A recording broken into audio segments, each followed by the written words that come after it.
Hey everyone, this is 5. Welcome to a new video.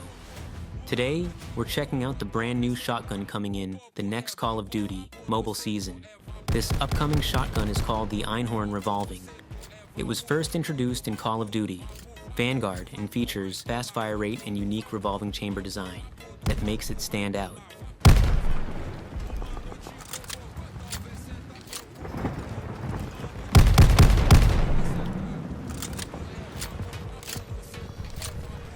Now that it's in Call of Duty Mobile, I think it looks really good.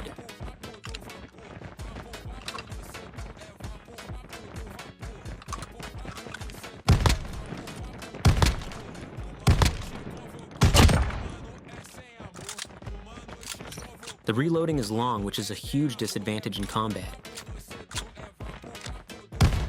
I must say the recoil is higher than I expected. It also has greater damage on body shots than on the head, which is surprising for a shotgun.